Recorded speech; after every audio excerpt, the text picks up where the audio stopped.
नमस्कार, न्यूज की पाठशाला में आप सभी का स्वागत। मैं हूं सुशांत सिन्हा। ये वो पाठशाला जहां सबकी क्लास लगती है। खबर का चैप्टर विस्तार से खुलता है ताकि आप उस खबर के मास्टर बनकर निकलें और आपको कोई घुमा ना सके।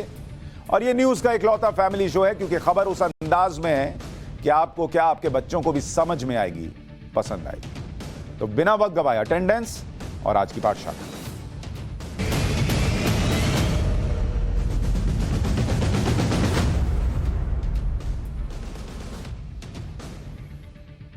तो सबसे पहले आपको बताऊं, पाठशाला में आज ज्ञानवापी मस्जिद के 10 नए विस्फोटक वीडियो लेकर आया हूं। वो वीडियो जो आपने अब तक नहीं देखे, वो 10 नए वीडियो जो किसी चैनल पर आपने अभी तक नहीं देखे, वो आज आपको हम टाइम्स नाउ नवभारत पर दिखाने वाले हैं। 10 नए वीडियो ज्ञानवापी परिसर के, मस्जिद के अंदर दावे वाले डमरू और शेषनाग के नए वीडियो आज आपको दिखाएंगे। आपने सुना था, डमरू की बात हुई थी, शेषनाग का जिक्र हुआ था, दावा किया गया था। वीडियो क्या कहता है आज आपको पाठशाला में दिखेगा।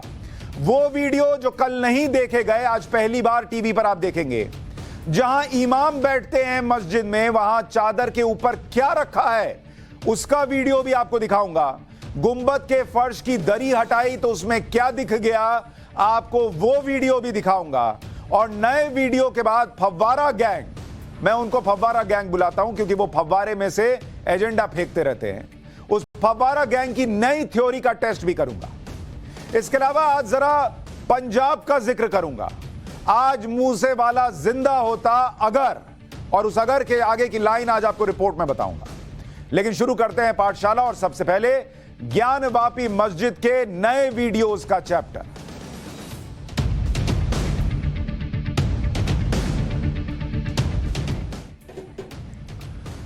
टाइम्स नाउ नवभारत पर हमने ज्ञानवापी मस्जिद या मंदिर, इसको लेकर तमाम प्रमाण आपके सामने पहले भी रखे हैं। इतिहास के पन्नों से लेकर, ट्रैवलर्स से लेकर, कोर्ट के आदेशों से लेकर, हर बात आपके पास रखी है, सामने रखी है।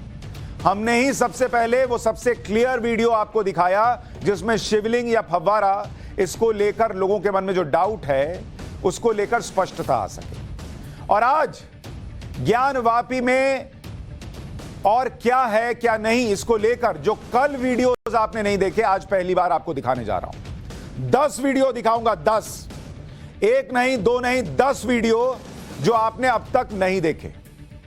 सबसे पहला वीडियो आपके सामने रख रहा हूं।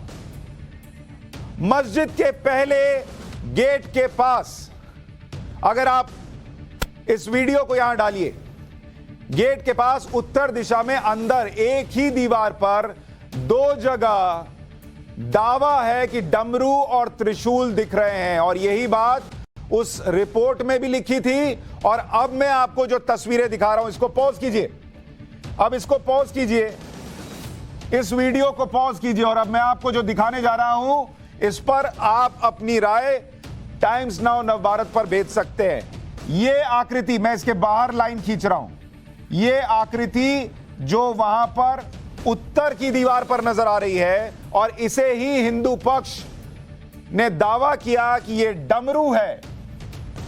यह हिंदू पक्ष का दावा है कि यही डमरू है जो मस्जिद की दीवार पर मिला है उत्तर की दिशा में। और एक नहीं बल्कि 2 डमरू मिले हैं। अब मैं कहूंगा वीडियो जरा चलाकर दिखाइए। हिंदू पक्ष का दावा है कि एक नहीं 2 डमरू। ये देखिए हिंदू पक्ष का ये जो दावा है, इसको पॉज कीजिए। अब आप इस वीडियो को फिर से बड़ा गौर से देखिए। ये जो हिस्सा आपको दिख रहा है, ये हिंदू पक्ष का दावा है कि ये है डमरू नंबर 2। ये हिंदू पक्ष का जो दावा है, हिंदू पक्ष ये कह रहा है कि यही है डमरू नंबर 2 जो कि मस्जिद की दीवार पर मिला है। उत्तर की तरफ ये दीवार थी। अब दोनों विजुअल आपको एक साथ चलाकर दिखाता हूं। एक बार फुल फ्रेम पर यह वीडियो डालिए ताकि दर्शकों को बहुत स्पष्टता से दिखे कि कहां जो बातचीत हो रही है। देखिए ये एक त्रिशूल का दावा कर रहा है हिंदू पक्ष कि साफ साफ उत्तर की दीवार पर एक त्रिशूल दिखता है। यह हिंदू पक्ष का दावा, और वीडियो में जो दिख रहा है वो आपके सामने है। और आपको वो डमरू जो हिंदू पक्ष दावा कर रहा है वो भी दिखा दिया। अब इस वीडियो में जो बातचीत हो रही है वो भी सुनिए। उत्तर दिशा में है। उत्तर दिशा में है, उस पर वादी के अधिवक्ता द्वारा ध्यान आकृष्ट कराया गया कि और उस पर त्रिशूल भी कायम है। प्रवेश द्वार से बाएं दिशा में स्थित है, जिसकी फोटोग्राफी व वीडियोग्राफी समक्ष प्रतिवादी संख्या 4 के अधिवक्ता। तो ये आपके सामने वीडियो नंबर 1 रखा जो आपने अभी तक नहीं देखा था। इसमें उत्तर की दीवार पर कहा जा रहा है 2 डमरू मिलने का दावा। वो क्या आकृति है आपके सामने स्क्रीन पर रख रहा हूं। एक बार बड़ी स्क्रीन पर डालिए, बड़ी स्क्रीन पर डालिए, दर्शकों को और क्लैरिटी मिलेगी कि जो वीडियो में दिख रहा है वो क्या है और क्या नहीं है। जरा इसको देखिए, जो हम आपको तस्वीरें दिखा रहे हैं, इसको लेकर कहा जा रहा है हिंदू पक्ष का दावा कि ये त्रिशूल, जिसके बारे में मैं आपको बता रहा था कि यही उस रिपोर्ट में भी लिखा था, उत्तर की दीवार में त्रिशूल के होने का दावा, और यहां जो चर्चा चल रही है उसी में त्रिशूल के साथ साथ 2 डमरू मिलने का भी दावा किया जा रहा है हिंदू पक्ष के द्वारा। तो एक और वीडियो जो आपने अभी तक नहीं देखा था, ये हिंदू पक्ष का दावा कि डमरू है। एक और डमरू जो कि इसी दीवार पर मौजूद है, हिंदू पक्ष दावा कर रहा है। ये 2 डमरुओं की बात हो रही है। अब है, ये है वीडियो नंबर 1 आपको दिखाया। मैंने कहा 10 वीडियो आज दिखाने वाला हूं जो आपने अभी तक नहीं देखे। ये वीडियो नंबर 1 था, 1 त्रिशूल 2 डमरू के दावे का। अब ये दूसरा वीडियो है जिसमें मस्जिद के अंदर तहखाने में जहां मलबा रखा है वहां शेषनाग की आकृति की मूर्ति और दीवार पर कमल के फूल की आकृति दिखने का दावा है। अब इसको देखिए, पॉज कीजिए। ये जो आकृति है इसे कहा जा रहा है कि ये शेषनाग की आकृति है। ये आप देख रहे हैं, ये जैसे नाग का फन होता है उसी तरीके की एक आकृति दिख रही है, और इसीलिए हिंदू पक्ष ये दावा कर रहा है कि ये सर्पनुमा आकृति है। सर्प का जो ऐसे आप देखते हैं ना, ऐसे फन निकला रहता है, वैसी ही आकृति जब हिंदू पक्ष को दिखी तो उन्होंने कहा यह शेषनाग की आकृति है। और यह तहखाने के अंदर आकृति मिली है जिसको हिंदू पक्ष कह रहा है कि यह शेषनाग है, और यह मलबा जहां पर रखा हुआ था वहां पर मिला। अब इस वीडियो को जरा आगे बढ़ाइए। इसी शेषनाग के दावे वाले शेषनाग के बगल में कमल के फूल मिलने का भी दावा है। इसके ऊपर देखिए, ऊपर का हिस्सा जरा दिखाइए, यहां दावा है, ये देखिए, इसको पॉज कीजिए।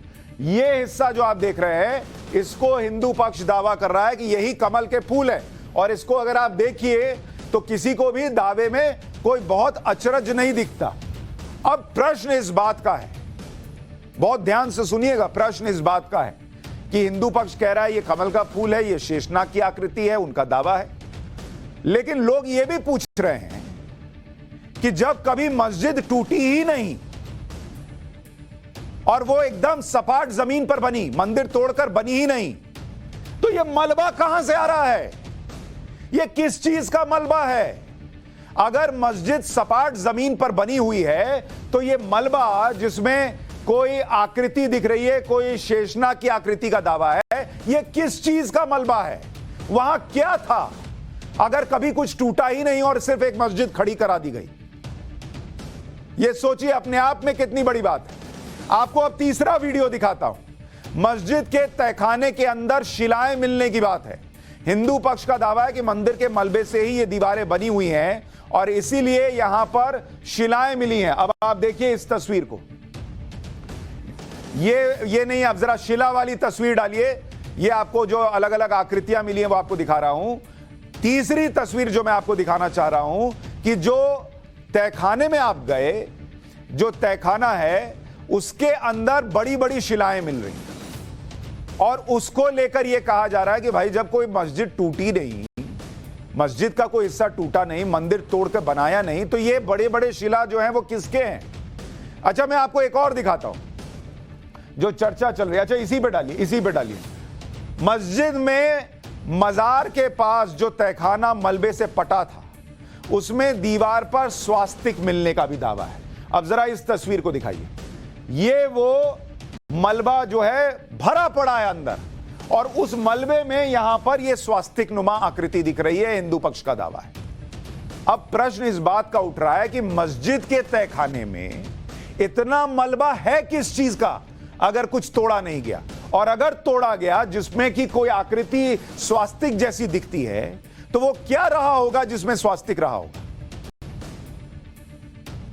कोई भी पूछेगा तो ये हिंदू पक्ष इसीलिए दावा कर रहा है कि आप देखिए बड़ी बड़ी शिलाएं दिख रही हैं, ये पूरा हिस्सा आप देखिएगा मलबा पटा पड़ा है, पूरा मलबा, तहखाना जो है वो मलबे से भरा पड़ा है। और वहां जो ये बड़े बड़े शिलाएं दिख रही हैं उसमें किसी में त्रिशूल दिख रहा है, किसी में कहा जा रहा है कि उसमें वो दिख रहा है स्वास्तिक। और देखिए कैसे मलबा पटा पड़ा है, नीचे से घुस के निकलना पड़ रहा है।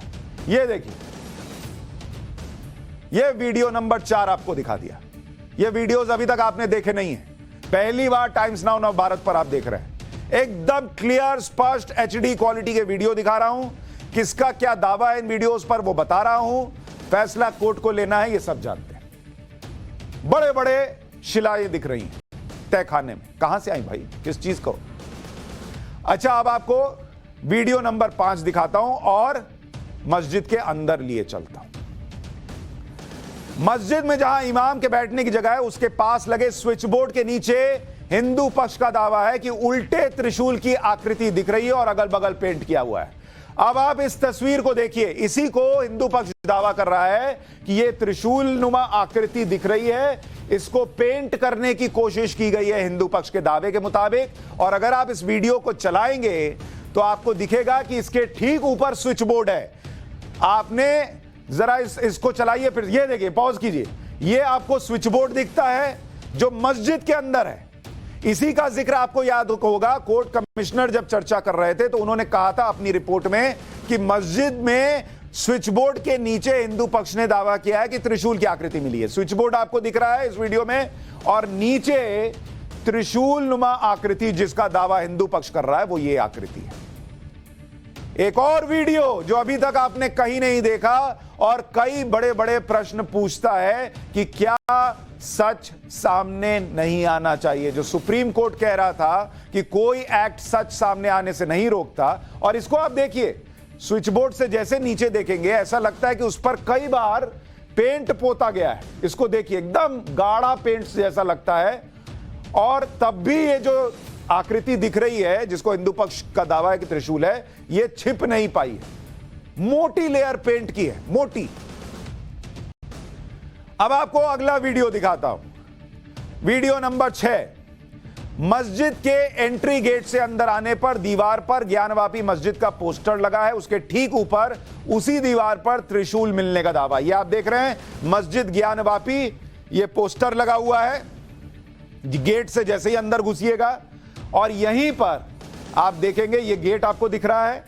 अब देखिए हिंदू पक्ष का दावा कि ये जो पोस्टर लगा है उसके ठीक ऊपर ये जो आकृति है ये त्रिशूल की आकृति है। यही हिंदू पक्ष दावा कर रहा है कि बॉस ये हर जगह मस्जिद में अलग अलग जगहों पर ये कौन त्रिशूल बना रहा था, ये अंदर तहखाने में मलबा किस चीज का है।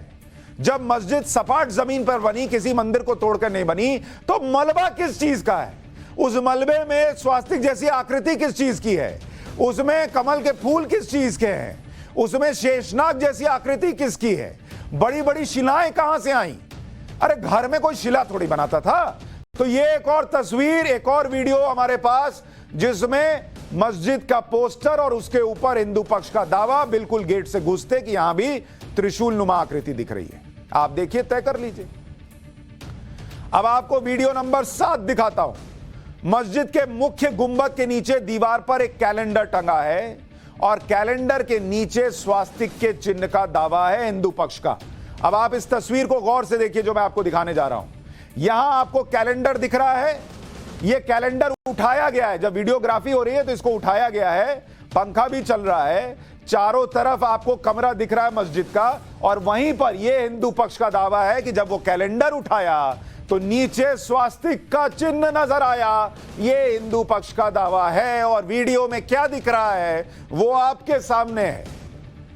कैलेंडर उठा दिखता है, नीचे की आकृति आपके सामने, ये देखिए वो आकृति, और यहां कैलेंडर, यहां आकृति, यहां कैलेंडर, यहां आकृति। कैलेंडर छोड़िएगा, आकृति कैलेंडर के पीछे चली जाएगी, और ये पूरा मस्जिद है जो आपको दिखा रहा हूं। ये तस्वीरें आपने अभी तक कहीं भी नहीं देखी हैं, और ये तस्वीरें बहुत बड़े बड़े प्रश्न पूछ रही हैं कि क्या ये सच क्या है पूरा देश के सामने आना चाहिए या नहीं आना चाहिए। अब आपको 8वां वीडियो दिखाता हूं। मस्जिद के अंदर उर्दू में लिखी तस्वीर के साथ त्रिशूल दिखने का दावा है। ये वो तस्वीर, ये देखिए, दीवार पर उर्दू में कुछ लिखा हुआ है और इसी के बगल में हिंदू पक्ष दावा कर रहा है कि बिल्कुल बगल में दीवार पर यह त्रिशूल नुमा आकृति दिख रही है। ये हिंदू पक्ष दावा कर रहा है। तो एक और तस्वीर, एक और ऐसी निशानी, एक और ऐसा प्रश्न जो लोगों के सामने है। यहां पर देखिए, ये बगल में आपको उर्दू में कुछ लिखा हुआ दिख रहा है और जस्ट बगल में यह आकृति दिख रही है। 8 तस्वीरें आपको दिखाई हैं जिसको लेकर बड़ी बड़ी बातें, बड़े बड़े दावे हिंदू पक्ष ने किए और ये सब कोर्ट में रखे जाएंगे और एकदम क्लियर वीडियो है, कोई धुंधलापन नहीं है, कुछ नहीं है। जो बातें कही जा रही हैं वो दिख रही हैं, नहीं दिख रही हैं, आपके सामने है, आप खुद तय कर लीजिए। अब आपको दिखाता हूं वीडियो नंबर 9 और वीडियो नंबर 9 जो है वो कहता है कि मस्जिद की गुंबद की दीवार पर त्रिशूल का चिन्ह है। ये तस्वीर देखिए, ये एक और दावा है हिंदू पक्ष का कि मस्जिद की दीवार पर त्रिशूल मिला है और गुंबद की दीवार पर मिला है। अब आप जरा इसको, वीडियो को अगर चलाएंगे पूरे तरीके से, ये आपको एक शिला दिख रही है, ये देखिए, इधर आपको गुंबद नजर आ रहा है पूरा मस्जिद का और यहीं पर आप देखिए कैमरा पैन होता है तो यहां पर ये शिला जो नजर आती है, इसमें हिंदू पक्ष का दावा कि देखिए इतना बड़ा त्रिशूल बना हुआ है, इधर मस्जिद की गुंबद और इधर यहां शिला पर जो है इतना बड़ा त्रिशूल मिलने का दावा हिंदू पक्ष कर रहा है। ये सब मस्जिद के अंदर का है। ये सारी तस्वीरें जो आपको दिखा रहा हूं, ये मस्जिद के अंदर का होने का दावा है और इधर गुंबद और इधर त्रिशूल का दावा। ये गुंबद आपको दिख रहा है और ये देखिए कैमरा घूमेगा, इधर त्रिशूल मिलने का दावा। ये देखिए, ये देखिए, यही हिंदू पक्ष दिखा रहा है कि देखिए ये कौन सा आपने ऐसा मस्जिद देखा है जिसमें त्रिशूल मिलता है अंदर गुंबद के नीचे। ये हिंदू पक्ष दावा कर रहा है। अब आपको दिखाता हूं आज का 10वां वीडियो कि जहां इमाम के बैठने की जगह है वहां दरी के ऊपर जो पत्थर के टुकड़े रखे हैं, हिंदू पक्ष का दावा है कि ये पुराने मंदिर के अवशेष हैं। अब आप ये जो देख रहे हैं इसको देखिएगा, ये इमाम के बैठने की जगह, ये दरी आपको दिख रही है। अब ये जो पत्थर जिनसे दरी को रोका गया है, दरी को एक तरीके से दबाया गया है, ये जो पत्थर दिख रहे हैं, हिंदू पक्ष दावा कर रहा है कि भैया ये जो आकृतियां हैं ये मंदिर के दीवार की हैं। ये जो शिलाएं आपको दिख रही हैं, ये जो आकृति दिख रही है, ये मंदिर जो टूटा उसके ऊपर का हिस्सा है और इसी से इमाम की दरी को दाब कर रखा गया। ये देखिए, ये दरी आपको दिख रही है और यह हिंदू पक्ष का दावा है कि ये सारी मंदिर की आकृतियां हैं जिससे दरी को दाब के रखा गया है। यह हिंदू पक्ष दावा कर रहा है। अब ये सारी चीजें कोर्ट के सामने जानने के बाद मुझे लगता है अगर चीजें इतने विस्तृत तौर पर रखी जा रही हैं, अब देखिए यहां चूंकि कमल नुमा, पत्ते नुमा आकृति है तो हो सकता है हिंदू पक्ष इसीलिए दावा कर रहा हो, लेकिन ये सारी चीजें जब सामने आएंगी तो कोर्ट भी देखेगा और उसके बाद क्या एएसआई का सर्वे नहीं होना चाहिए, एएसआई को पूरा परिसर सौंपकर चीजें नहीं देखी जानी चाहिए, इसका प्रश्न भी उठेगा। ये वो 10 वीडियो हैं। इसके अलावा भी अभी हमारे पास और वीडियो हैं जो आपने अभी तक कहीं नहीं देखे। मैं आपको धीरे धीरे एक एक करके पाठशाला में ये तस्वीरें रोज दिखाऊंगा, लेकिन आज मस्जिद के अंदर एक और तस्वीर मिली, वो भी आपको दिखा देता हूं। मस्जिद के अंदर मुख्य कक्ष में जमीन पर बिछी दरी हटाई गई और उसके नीचे 2 बाई 2 फीट आकार के पत्थर लगी जमीन दिखी।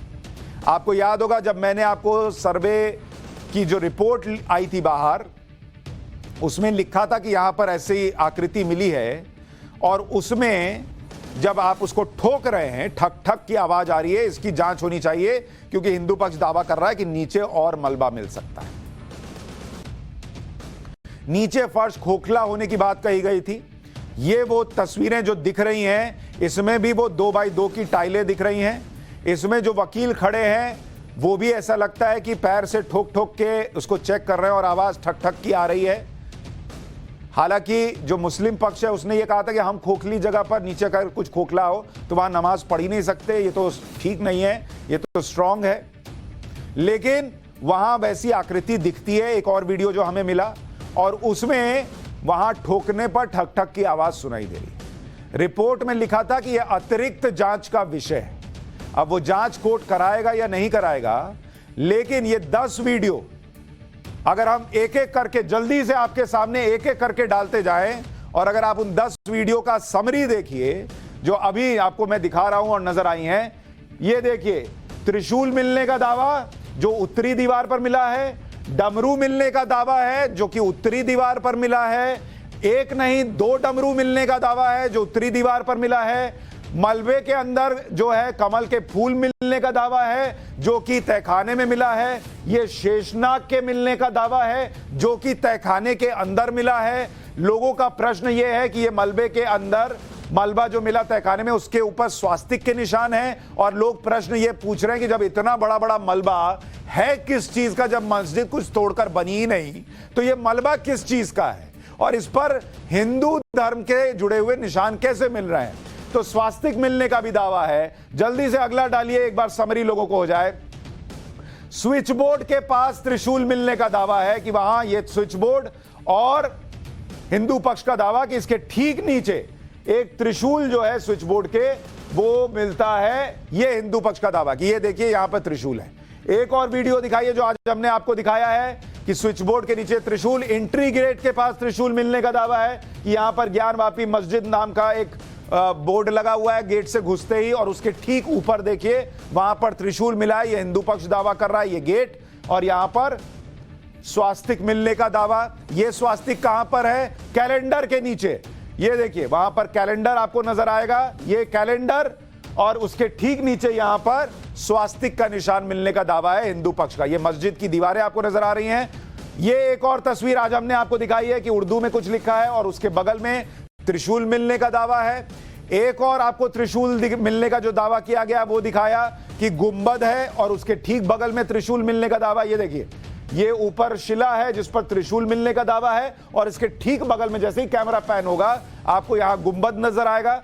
तो ये एक नवा वीडियो आपको दिखाया था हमने, 9वां वीडियो, और ये 10वां वीडियो हमने दिखाया है आज, जिसमें इमाम जहां बैठते हैं वहां पर ये आकृतियां मिली हैं, और हिंदू पक्ष का दावा है कि दरी को जिन आकृतियों से दबाकर रखा गया था ये सारे हिंदू मंदिर की कलाकृतियां हैं, हिंदू मंदिर से मिली हुई आकृतियां हैं जिनसे मस्जिद में इमाम के बैठने की दरी को दबाकर रखा गया था। 10 ऐसे वीडियो जो आपने अभी तक कहीं नहीं देखे थे। ज्ञानवापी मस्जिद में मिले त्रिशूल, डमरू, स्वास्तिक और कमल के फूल, इन सारे दावों पर अंजुमन इंतजामिया कमेटी के सचिव SM यासीन ने जो जवाब दिया वो आप सुनेंगे तो आप तय नहीं कर पाएंगे कि आपको हंसते हंसते गिर जाना है, अपने बाल नोचने हैं, या अपना माथा पीटना है। आप सुनिए और फिर तय कीजिए ऑप्शन A, B, C क्या चुनना है। वहाँ एक भोला नाम का आदमी आता था जो रंगाई पुताई का काम करता था। वो अक्सर कुरेदा करता था। कई जगह उसने कुरेदा, यहाँ तक कि उसने एक जगह श्री राम लिख दिया था। जब उसको पकड़ा गया कि भैया ये श्री राम तुमने यहाँ क्यों लिख दिया, तब उसके बाद उसको हटाया गया। ये किस तरह की चीजें कुरेद कर बनाई गई थी? आप जो भी आपको ये चिन्ह मिले हैं ये सिस्टमेटिक नहीं होंगे, ये सिस्टमेटिक हैं भी नहीं, आड़े तिरछे ऐसे थे जैसे चाहा उसने कुरेद दिया। और वो जो है ये शरारत थी और कुछ नहीं उसकी। मुस्लिम पक्ष जिस दिन सर्वे हो रहा था उस दिन बाहर आकर कह रहा था कुछ नहीं मिला, कुछ नहीं मिला, कुछ नहीं मिला। आज जब वीडियोस दिखने लगे और टाइम्स नाउ भारत पर इतने सारे वीडियो दिखने लगे तो जवाब दे रहे हैं कि एक पेंटर था भोला, और उस भोला ने कुरेद दिया मस्जिद के अंदर। जहां मन किया डमरू बना दिया, जहां मन किया त्रिशूल बना दिया, जहां मन किया स्वास्तिक बना दिया। भोला तो भोला था, ये भी इतने भोले थे कि इतने सालों से वो त्रिशूल खोदता रहा और ये मस्जिद में खुदवाते रहे, वो स्वास्तिक बनाता रहा और ये मस्जिद में बनवाते रहे। कौन यकीन करेगा आपके इस जवाब पर SM यासीन साहब? और मान लीजिए थोड़ी देर के लिए डमरू खोद रहा था, त्रिशूल खोद रहा था, जो आकृतियां मिली हैं, जो दावा है, वो सारी चीजें खोद रहा था। वो बड़ी बड़ी शिलाएं भी भोला ने बना दी क्या? उन शिलाओं में स्वास्तिक भी उसने बना दिया क्या? वो कमल के फूल जैसी आकृतियां भी भोला ने बना दी क्या? वो शेषनाग जैसी आकृति भी भोला ने बना दी क्या, जो हिंदू पक्ष दावा कर रहा है? और ये इतना सारा मलबा भी भोला तोड़कर लाया था क्या? कुछ लोग तो ये भी पूछ रहे हैं कि एसएम यासीन भोला कह रहे हैं या भोलेनाथ कहना चाह रहे थे कि भोलेनाथ ने सब बना दिया है। लेकिन कह रहे हैं कुछ लोग इंडो इस्लामिक कल्चर कहते हैं, अब यासीन साहब कह रहे हैं भोला ने कर दिया। मस्जिद के अंदर हिंदू मूर्तियों के विग्रह मिलने पर एसएम यासीन क्या कह रहे हैं वो भी सुनिए जरा। ऐसा नहीं है, सैकड़ों साल पुराने कोई चीज़ नहीं है। हुआ यह है कि वहाँ पे हमारे कुछ किराएदार, हिंदू किराएदार जो मूर्तियों का कारोबार करते थे वो भी वहाँ रहते थे, और वो अपनी जो टूटी फूटी मूर्तियाँ थी वो वहाँ फेंक देते थे। अब वो वहाँ फेंक करके उसके बाद बैरिकेडिंग हो गई, बैरिकेडिंग के बाद से अंदर से कोई सामान बाहर नहीं जा सका, इसलिए वो वहीं पड़ी रह गई और उसकी तरफ किसी ने ध्यान नहीं दिया। बस ये है। वाह, एक और कमाल की कहानी आई कि मस्जिद के तहखाने में हिंदू मूर्तिकारों ने टूटी मूर्तियां वहां फेंक दी।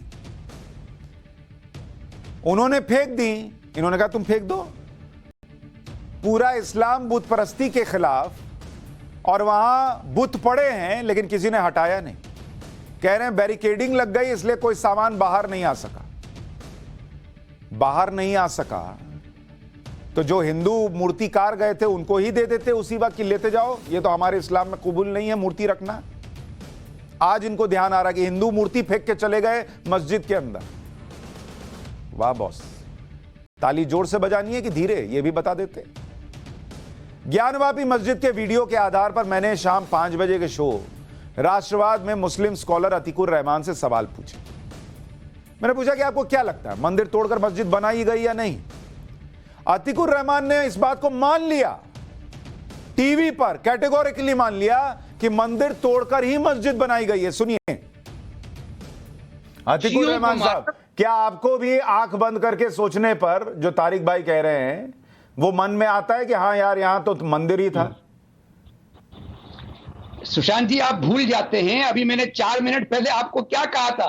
मैंने डॉक्यूमेंट्री एविडेंस बताए थे कि मंदिर तोड़ा। डॉक्यूमेंट्री एविडेंस है, डॉक्टर साहब बैठे हुए हैं, वो आपको बता रहे हैं, नो डाउट। तो आप भी मानते हैं कि ये ज्ञानवापी मस्जिद नहीं, ज्ञानवापी मंदिर ही था? ये कैटेगोरिकली आप कह रहे हैं ना? डॉक्यूमेंट्री फरमान है औरंगजेब का सुशांत भाई। नहीं सर, मैं इसलिए कह रहा हूं क्योंकि लड़ाई लड़ी जा रही है कि अब आप कहेंगे कि अतीकुर रहमान तो बैठकर मान गए कि ये ज्ञानवापी मस्जिद नहीं ज्ञानवापी मंदिर है, और मुस्लिम पक्ष लड़ाई लड़ रहा है कि अरे ये तो मस्जिद है। लेकिन अभी कमाल यही नहीं रुका। इसी शो में अतीकुर रहमान ने यह भी माना कि मंदिर की जगह पर बनाई गई मस्जिद में नमाज नहीं हो सकती। तो मैंने कहा जब आप ये मान रहे हैं कि मंदिर तोड़कर मस्जिद बनी और इस्लाम मंदिर तोड़कर मस्जिद बनाने की इजाजत नहीं देता, वहां नमाज नहीं हो सकती, तो फिर 91 का एक्ट का गाना क्यों गाते हैं जब इस्लाम अलाउ ही नहीं कर रहा कि वो मस्जिद रहेगी अगर मंदिर तोड़कर बना है, और आप कह रहे हैं कि मंदिर तोड़कर मस्जिद बना है? लेकिन पूरी दुनिया में घूम घूम कर शरिया की बात करने वाले, अभी कुछ दिन पहले शरिया पकड़कर रखो ये सब बातें करने वाले देश के मुसलमानों के एक और शख्स 91 के एक्ट का जिक्र करने लगे और कहने लगे इस एक्ट के मुताबिक वो मस्जिद ही रहेगी।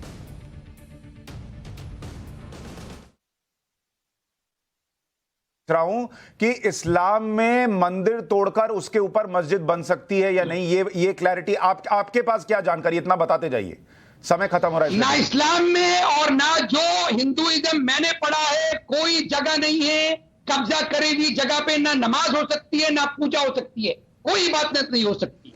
तो सर आप खुद मान रहे हैं यहां मंदिर तोड़कर मस्जिद बनी और फिर कहते हैं 91 का एक्ट रहेगा और ये मस्जिद ही रहेगी, दोनों कैसे होगा सर? अभी उसको रिपील करना पड़ेगा या अमेंड करना पड़ेगा? अरे लेकिन आपके धर्म में वो मस्जिद नहीं है ना सर, आप कह रहे हैं कि वहां पर वहां नमाज नहीं पढ़ सकते। फिर आप घूम फिर के उसी पॉइंट पे आ रहे हैं। देखिए गवर्नमेंट ऑफ इंडिया की रिस्पॉन्सिबिलिटी बनती है कि वो टेंपल ऑफ डेमोक्रेसी, भाई पर आपके धर्म में वो मस्जिद नहीं है ना, आप कह रहे हैं आपके धर्म में अलाउड नहीं है, आप कह रहे हैं, फिर आप कह रहे हैं गवर्नमेंट ऑफ इंडिया। आप संविधान से देश चलाना चाहते हो या मेरे धर्म से चलाना चाहते हो? मैं तो संविधान से चाहता हूं सर, और मैं तो कह रहा हूं देश की सरकार 91 का एक्ट बदल दे अगर ये मंदिर साबित हो जाए। लेकिन सर आप आज पकड़ के चलिए कि संविधान पे रहिएगा, चाहे हिजाब की बात हो, चाहे 370 की बात हो, चाहे वो ट्रिपल तलाक की बात हो, शरिया कोई नहीं बोलेगा सर। जब मन आया शरिया की बात करेंगे, जब मन आया इस्लाम की बात करेंगे। अब खुद मान रहे हैं, सोचिए इन लोगों को सबको पता था, ऐसा नहीं है आज की बात है कि आज कह रहे हैं डॉक्यूमेंट्री एविडेंस है, यही बात हम लोग बता रहे थे। अब जब वीडियोस आने लगे और छुपाने को लग रहा है कि कुछ बच नहीं रहा है, दावे वाली बातें वीडियो में भी कुछ कुछ दिख रही हैं, तो आप कह रहे हैं कि नहीं वो तो मंदिर ही था, उसको मस्जिद तोड़ के बना लिया है। इस्लाम में मंदिर तोड़ के मस्जिद नहीं बना सकते, लेकिन हम 91 के एक्ट के हिसाब से इसे मस्जिद ही मानेंगे। अब ये संविधान मानेंगे, अब इस्लाम नहीं मानेंगे। और इस देश में सेक्युलरिज्म है, इस देश में गंगा जमुनी तहजीब है। हालांकि कुछ देर पहले हमारी editor in chief Navika Kumar के शो सवाल पब्लिक का में फिल्म अभिनेता अक्षय कुमार ने भी कहा कि वीडियो देखने पर ये शिवलिंग लग रहे हैं, लेकिन फैसला कोर्ट को करना है। अक्षय कुमार ने क्या बोला सुनिए। जो वीडियो है जो आया है उसके ऊपर सरकार या फिर हमारे एएसआई वाले आर्कियोलॉजिस्ट एंड जजेस they are better off to say about it and they know much more, क्योंकि हमने तो सिर्फ वीडियो देखा है, हमको तो समझ में इतना नहीं आएगा जितनी वो उन लोगों को समझ आएगी देखने में क्या है। And I'm sure they will come out with the right decision. लेकिन देखने में क्या लगता है, ये तो अपनी आंखों देखने में बिल्कुल लगता है शिवलिंग ही लगते हैं, बिल्कुल लगते हैं। अक्षय कुमार भी कह रहे हैं देखने में तो बिल्कुल शिवलिंग लगते हैं। मुस्लिम पक्षकार भी ये बोलते बोलते कि इंडो इस्लामिक कल्चर और भोला बना के चला गया और ढोला बना के चला गया, अब मानने लगे हैं कि औरंगजेब ने ही तोड़वाया मंदिर और मस्जिद बनी, वरना इतना मलबा कहां से मिलता, इसका जवाब तो खैर कोई क्या देगा। लेकिन अब ये जिद का मामला ज्यादा लग रहा है कि इस्लाम में ना भी हो तब भी हमको ये मस्जिद ही चाहिए, क्योंकि 91 का एक्ट है, बाकी भले एक्ट वैक्ट माने या ना माने। देखते हैं आगे क्या होगा। पाठशाला में अब पंजाब सरकार के उस फैसले का टेस्ट करेंगे जिस फैसले पर सवाल उठ रहे हैं कि क्या यह पंजाब सरकार की बड़ी चूक थी जिससे मशहूर सिंगर सिद्धू मूसेवाला की जान के पीछे पड़े गैंग को मौका मिल गया।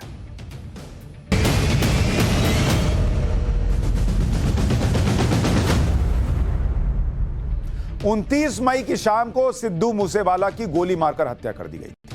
पंजाब के मानसा में उनके पैतृक गांव मूसा में आज उनका अंतिम संस्कार किया गया। मूसेवाला को आखिरी विदाई देने के लिए भारी भीड़ जुटी। मूसेवाला की मां ने लाल पगड़ी पहनाकर मूसेवाला को अंतिम विदाई दी। जवान बेटे के अंतिम संस्कार पर मां और पिता एक दूसरे को संभालने की कोशिश करते दिखे। उनके फेवरेट ट्रैक्टर पर उनकी अंतिम यात्रा निकाली गई। बेटे को मुखाग्नि देते वक्त पिता ने पगड़ी उतारकर इंसाफ की गुहार लगाई। सिद्धू मूसेवाला पंजाब के बड़े सिंगर थे। उम्र मात्र 28 साल थी। पिछले साल कांग्रेस में शामिल हुए थे। मूसेवाला ने अभी पंजाब चुनाव भी लड़ा था लेकिन हार गए थे। सिद्धू मूसेवाला की पोस्टमार्टम रिपोर्ट भी आई है। उसमें पता चला है कि शरीर पर 24 से ज्यादा गोलियों के निशान मिले। एक गोली सिर की हड्डी में जाकर फंस गई थी। कुछ गोलियां तो बिल्कुल आर पार निकल गई। करीब 30 राउंड तक की फायरिंग हुई। ज्यादा खून बहने से मूसेवाला की मौत हुई। मूसेवाला के फेफड़े और लिवर में भी गोली लगी। गोलियां बेहद पास से मारी गई। ये सारी बातें मूसेवाला के पोस्टमार्टम रिपोर्ट में है। मूसेवाला की ब्लैक रंग की थार जीप थी और थार के विंड स्क्रीन पर 14 से 15 गोलियों के निशान हैं। 10 गोली के निशान तो ड्राइवर सीट के ठीक सामने है। सोचिए कितने करीब से उसे मारा गया हो। जो दरवाजा है उसमें गोलियों के निशान है। पीछे का शीशा टूटा हुआ है। जब मूसेवाला पर हमला हुआ तब वो इसी कार में सवार थे और उनकी जीप के ठीक पीछे हमलावरों की कार पीछा कर रही थी। सीसीटीवी फुटेज में एक सफेद रंग की बुलेरो भी दिख रही है। मूसेवाला की जीप जैसे ही मोड़ पर धीमी रफ्तार में रुकी हुई, हमलावर ने उसे ओवरटेक किया और फिर थार पर अंधाधुंध फायरिंग कर दी। मूसेवाला मर्डर केस में पहली गिरफ्तारी भी हो गई है। मनप्रीत सिंह नाम के शख्स को उत्तराखंड से गिरफ्तार किया गया है। इस मर्डर केस की जांच अभी चल रही है, लेकिन इस जांच से अलग कई सवाल उस फैसले पर हैं जिसमें सिद्धू मूसेवाला समेत कई लोगों की पंजाब में सुरक्षा घटाई गई। 28 मई को आम आदमी पार्टी ने एक ट्वीट किया था। इसमें लिखा कि आम आदमी पार्टी सरकार का लगातार वीआईपी कल्चर पर वार। आगे इसमें डिटेल्स दी गई हैं कि मूसेवाला समेत 424 लोगों की सुरक्षा घटाई गई है। अब कुछ लोगों का प्रश्न यह है कि जब आपने सुरक्षा घटाई तो उसका ढिंडोरा क्यों पीटा और बकायदा नाम लिखकर क्यों पीटा? पंजाब में भी कैसे गैंग कल्चर चलता है और जब आप उसकी सुरक्षा घटा रहे हैं, पूरी तरीके से हटाई नहीं, घटाई मतलब थोड़ी सुरक्षा तो दी ही उसको, यानी आपको पता था कि इसको कुछ तो खतरा है और पहले खतरा रहा होगा तभी तो इतनी सिक्योरिटी मिली थी। तो उसका नाम लिखकर लोग ये पूछ रहे हैं कि आपने सामने वालों को बता नहीं दिया कि देखो अब तो ये कम सिक्योरिटी के साथ चलेगा। ये 424 लोगों की सुरक्षा घटा दी, इसका ढिंडोरा पीटने की क्या जरूरत थी? सुरक्षा कोई मामूली बात है क्या? अब जब मूसेवाला का मर्डर हो गया तो पंजाब सरकार ट्वीट कर रही है कि इस मर्डर की जुडिशियल इंक्वायरी कराएंगे। पंजाब सीएमओ ने ट्वीट किया कि पंजाब के मुख्यमंत्री भगवंत मान ने पंजाब और हरियाणा हाईकोर्ट के सिटिंग जज के नेतृत्व में एक जुडिशियल कमीशन बनाने का ऐलान किया है। यह कमीशन सिद्धू मूसेवाला की हत्या की जांच करेगा। मुख्यमंत्री ने कहा कि गुनहगारों को जल्द सजा मिलेगी। आप गुनहगारों को सजा दे देंगे, आप इस तरीके का ट्वीट कर देंगे, मूसेवाला को जिंदा करके लाएंगे? किसके कहने पर सुरक्षा घटाई थी, इसका जवाब कौन देगा? क्योंकि जिस आदमी का एक दिन बाद मर्डर हो जाए उसकी सुरक्षा कितनी जरूरी है और कितनी नहीं इसका अंदाजा ना लगा पाए तो फिर तो आपके सरकार चलाने, आपके लॉ एंड ऑर्डर संभालने पर सवाल उठेंगे ही। एक भगवंत मान वो हैं जो नाम लेकर सिक्योरिटी घटाते हैं, अपनी पीठ थपथपाते हैं और फिर जब मर्डर हो जाता है तो उसकी जांच करवाने की बात करते हैं। इस मामले में पंजाब हरियाणा हाईकोर्ट ने भगवंत मान सरकार को नोटिस जारी किया है। हाईकोर्ट ने सुरक्षा कम करने से जुड़े दस्तावेज लीक होने को लेकर जानकारी मांगी है। हाईकोर्ट ने पूछा कि किस आधार पर सुरक्षा वापस ली। 2 जून को पंजाब सरकार को हाईकोर्ट में जवाब देना है। पंजाब के पूर्व उप मुख्यमंत्री मंत्री ओपी सोनी और पूर्व अकाली विधायक वीर सिंह लोपके ने अपनी सुरक्षा घटाए जाने को लेकर हाईकोर्ट में एक याचिका लगाई थी। उसी पर सुनवाई हुई। हाईकोर्ट ने अकाली वीर सिंह लोपके की सुरक्षा बहाल की। हाईकोर्ट ने बहाल कर दी और इन लोगों ने घटा दी, पंजाब सरकार ने। अब आप ये बताइए कि क्या लोग विपक्ष में हैं इसलिए उनकी सिक्योरिटी घटा दी ताकि एक ऐड छप सके, या कोर्ट को ये बताएंगे आप कि क्यों घटाई, और अगर घटाई बिल्कुल सच में सोच समझकर तो मूसेवाला की जान को खतरा है ये क्यों नहीं असेस कर पाए? जब भी किसी को सिक्योरिटी दी जाती है या हटाई जाती है तो यह देखा जाता है कि उस व्यक्ति को कितना खतरा है। खतरे को देखते हुए ही सिक्योरिटी बढ़ाने या घटाने का फैसला लिया जाता है। लेकिन सिद्धू मूसेवाला के केस में यह अब तक साफ नहीं है कि किस आधार पर मूसेवाला की सिक्योरिटी हटाने का फैसला किया। आधार क्या था? एक दिन बाद, मतलब आप सिक्योरिटी हटा लेते, 2 महीने 4 महीने बाद कुछ होता तो समझ में भी आता। आप सिक्योरिटी घटा रहे हैं और इधर एक दिन बाद उस पर हमला हो रहा है, जान चली जा रही है। कैसा असेसमेंट है? क्या लॉ एंड ऑर्डर है? क्या सिद्धू मूसेवाला के केस में रिस्क असेसमेंट हुआ था? अगर रिस्क असेसमेंट किया गया था तो क्या इसकी कोई रिपोर्ट है? और अगर असेसमेंट किया गया तो अपने खतरे को भांपने में चूक कैसे हुई? अगर असेसमेंट नहीं किया तो क्या सिक्योरिटी हटाने का फैसला राजनीति से प्रेरित था क्योंकि लोग विपक्ष के थे? मूसेवाला विरोधी पार्टी के नेता थे? पंजाब सरकार ने थ्रेट असेसमेंट किया था या नहीं, यह तो जांच से पता चलेगा। लेकिन हमलावरों ने पूरी रेकी कर ली थी। 28 मई को सिक्योरिटी हटाने का फैसला हुआ और 29 मई को मूसेवाला को गोली मार दी गई। यानी हमलावर शायद इसी मौके की ताक में थे। सिद्धू मूसेवाला जब मानसा में अपने घर से निकला तो उसका पीछा किया गया। उसके पास बुलेट प्रूफ गाड़ी नहीं थी। हमलावर को इसका अंदाजा लग गया था कि उस दिन उसके पास बुलेट प्रूफ गाड़ी नहीं है। मूसेवाला की सुरक्षा में कमांडो भी नहीं थे। हमलावरों को यह भी पता था। मूसेवाला को मारने के लिए ऑटोमेटिक असॉल्ट राइफल का इंतजाम किया गया था। सूत्र बता रहे हैं कि हमला AN-94 राइफल से हुआ, जो AK-47 का आधुनिक वर्जन है। AN-94 से फुल ऑटोमेटिक मोड में हर मिनट 600 राउंड गोलियां निकलती हैं। हमलावरों ने सिद्धू मूसेवाला की हत्या की जगह खास तौर पर चुनी। जहां गोली मारी गई वो रास्ता संकरा है, यहां गाड़ियों की रफ्तार धीमी रहती है और इसमें कोई CCTV कैमरा भी नहीं है, यानी सब कुछ प्लानिंग से हुआ। अब यह प्लानिंग हो रही थी, कोई इनपुट नहीं था।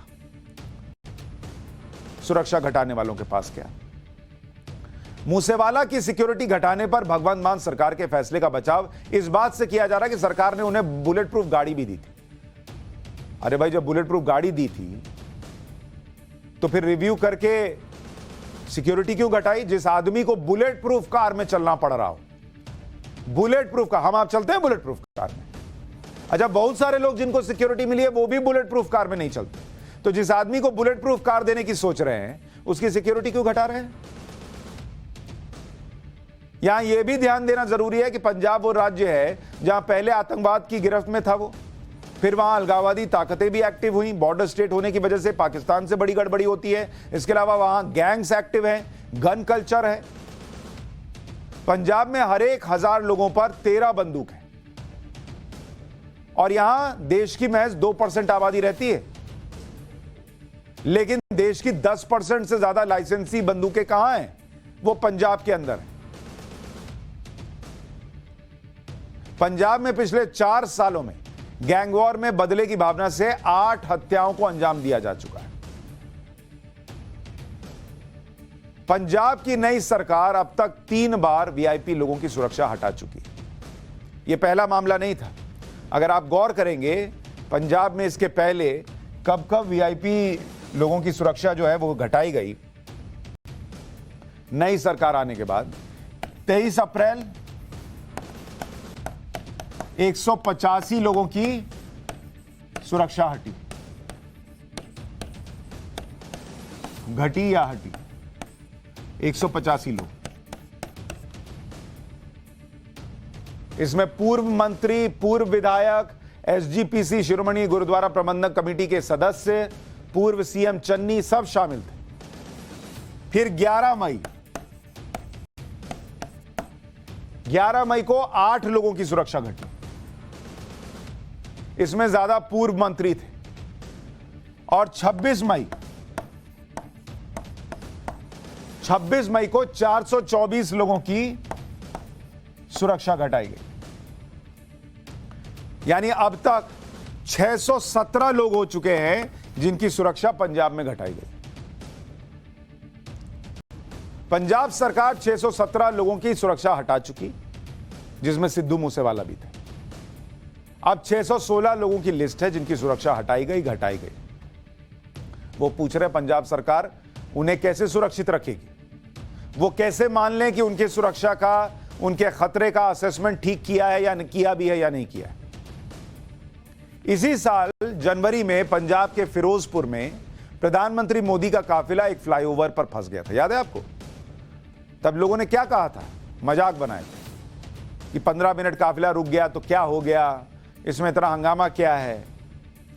मूसेवाला की हत्या के बाद थ्रेट लेवल क्या होता है समझ में आया? वो एक सिंगर था, वो देश के प्रधानमंत्री थे।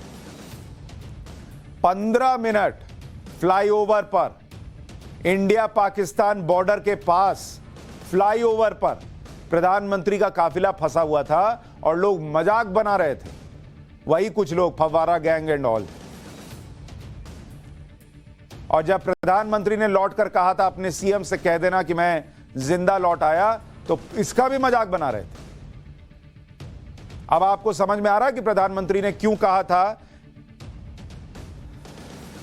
कि वहां से जिंदा लौटना बड़ी बात है? सोचिएगा। पाठशाला में अब हिस्ट्री की क्लास और उसमें अहिल्याबाई होलकर पर स्पेशल चैप्टर, जिनकी आज जयंती है।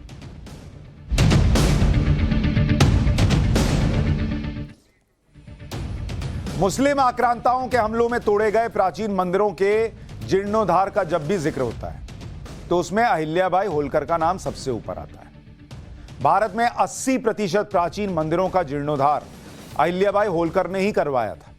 इसके अलावा कई घाटों और धर्मशालाओं का निर्माण भी अहिल्याबाई के कार्यकाल में हुआ था। अहिल्याबाई मराठा शासक मल्हार राव होलकर की बहू थी, जो मध्य प्रदेश के मालवा के राजा थे। दिक्कत क्या है, हमारे यहां मुगलों के बारे में तो बहुत बता दिया जाता है, उनका गुणगान बहुत होता है, लेकिन जिन्होंने इस देश में बहुत कुछ किया उनके बारे में ढंग से बताया पढ़ाया भी नहीं जाता। अहिल्याबाई होलकर उनमें से एक नाम है।